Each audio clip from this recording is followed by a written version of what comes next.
वहीं नागपुर में ही हिंसा क्यों हुई, अब आपको दो बड़ी वजह बताएंगे, लेकिन पहले तस्वीर दिखा देते हैं घायल डीसीपी की। ये देखिए कैसे पुलिसकर्मियों को टारगेट किया गया। उसके बाद जब वो घायल हो गए, ये इतना एरिया हम ब्लैक एंड व्हाइट करके आपको दिखा रहे हैं क्योंकि लगातार उनकी हथेली से खून गिर रहा था और उसके बाद उन्हें अस्पताल में भर्ती कराया गया। घायल डीसीपी से देवेंद्र फडणवीस ने हाल जाना है।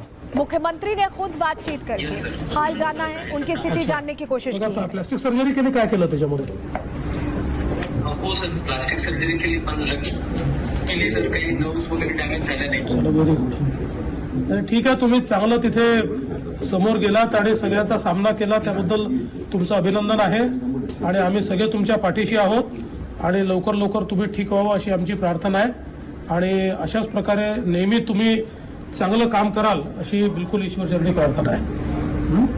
Thank you sir. Okay, all the best, all the best.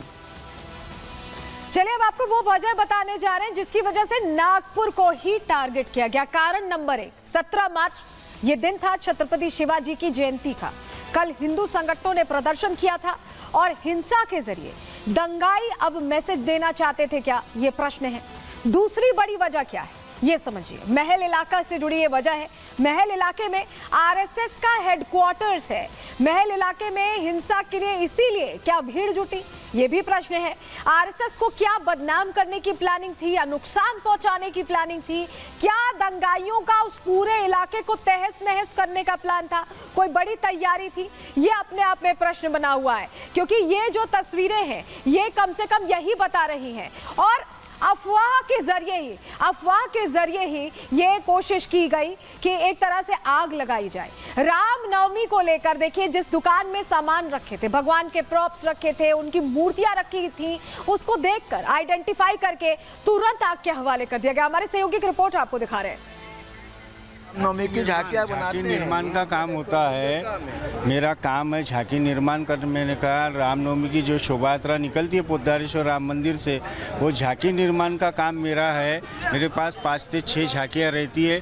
मैं डेकोरेशन बना के, यहाँ गरुड़ जी की मूर्ति थी सामने में, यहाँ फ्लैग्स वगैरह, इन लोगों को सबको मालूमात है कि मैं यहाँ झांकियों का निर्माण करता हूँ। इन्होंने पहले गीतांजलि टॉकीज पे यानी दंगा फसाद किया गया, उसके बाद में इधर से आके इन्होंने सबसे पहले सीसीटीवी कैमरे को यानी ब्रेक किया गया, फोड़ा गया। उसके बाद ये डेकोरेशन वगैरह निकाल के, गाड़ियाँ निकाल के जलाने में ये किए। उसके बाद हमारे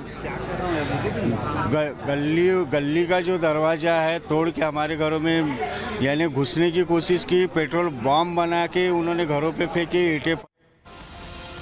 तो क्यों यही जगह चुनी, इसकी एक और वजह आपको बताते। देखिए आरएसएस मुख्यालय महल इलाके में जहां हिंसा हुई, वहां से महज 1 किलोमीटर की दूरी पर है। सीएम आवास 6 किलोमीटर की दूरी पर है। वहीं पुलिस कमिश्नर का ऑफिस सिर्फ 5 किलोमीटर की दूरी पर था और बाकायदा यही टारगेट पर थे, यहीं पर हिंसा भड़काई गई। रिपोर्ट इसी से जुड़ी आपको दिखा रहे हैं।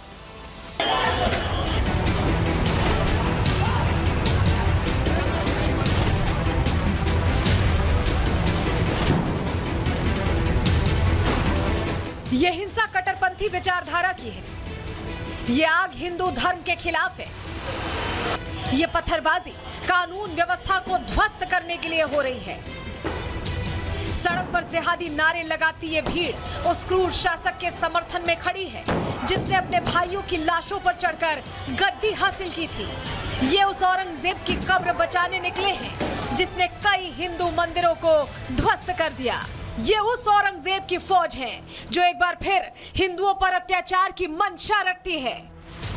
आज तक दुनिया में हिटलर से बड़ा तानाशाह नहीं हुआ, लेकिन आज की तारीख में जर्मनी के लोग भी हिटलर को याद करना पसंद नहीं करते।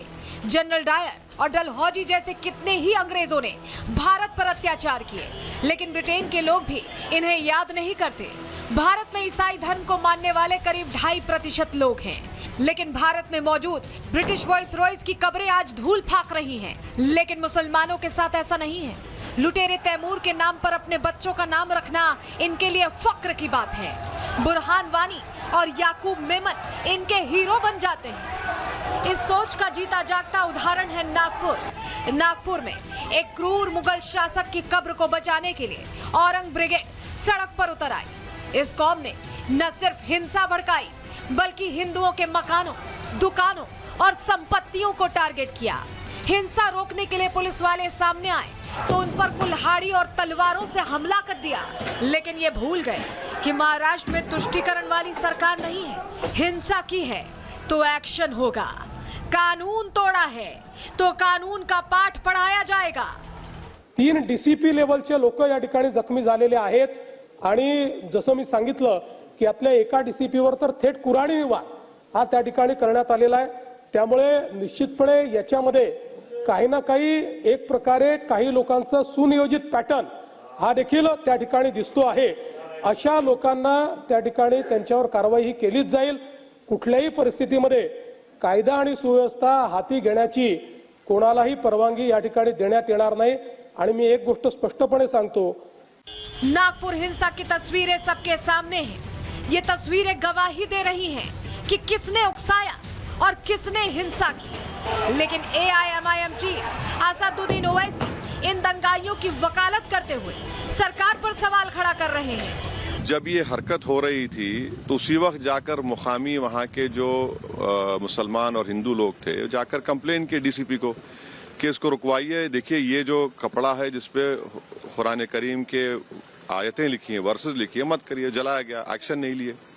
उसके बाद शाम में ये सब चीजें हुई। मैं उसका कंडेम करता हूँ वायलेंस का, मगर इसको टोटल देखिए आप। हिंसा के बाद भी असदुद्दीन ओवैसी की जुबान भड़काऊ है। ओवैसी अकेले ऐसे नेता नहीं है जो भड़काऊ राजनीति करते हैं। महाराष्ट्र में भड़क रही है हिंसा सपा नेता अबू आजमी की देन है। उन्होंने औरंगजेब का महिमा मंडन शुरू किया तो हिंदू संगठन आग बबूला उठे। विपक्ष इस हिंसा के लिए सरकार को दोषी बता रही है तो सत्ता पक्ष भी इसे प्री प्लान हिंसा बता रहा है। देखिए, बीजेपी के जो बयान आ रहे हैं उनके लोगों की तरफ से, उनके नेताओं की तरफ से, वो भड़काऊ बयान है सभी। लेकिन बेमतलब उनको सिर्फ बाकी समाज के अंदर दरार पैदा करना है, उसके ऊपर उनकी राजनीति चमकाना है। तो ये दुर्भाग्यपूर्ण है महाराष्ट्र के लिए। इस तरीका सत्ता में बैठे हुए ही लोग अगर इस तरीके से बात पूरे महाराष्ट्र में करते हैं तो उनकी मंशा अपने समझना चाहिए कि क्या है। जिसने भी पुलिस के ऊपर हाथ उठाया वो हाथों को तो हम छोड़ेंगे नहीं।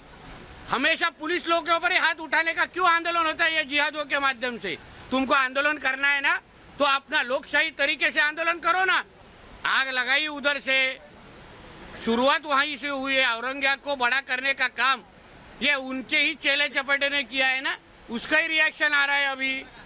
तो तभी औरंगजेब उसको अबू आजमी जी को अपने घर पे बुला के सत्कार करने वाले लोगों को पूछो क्या है।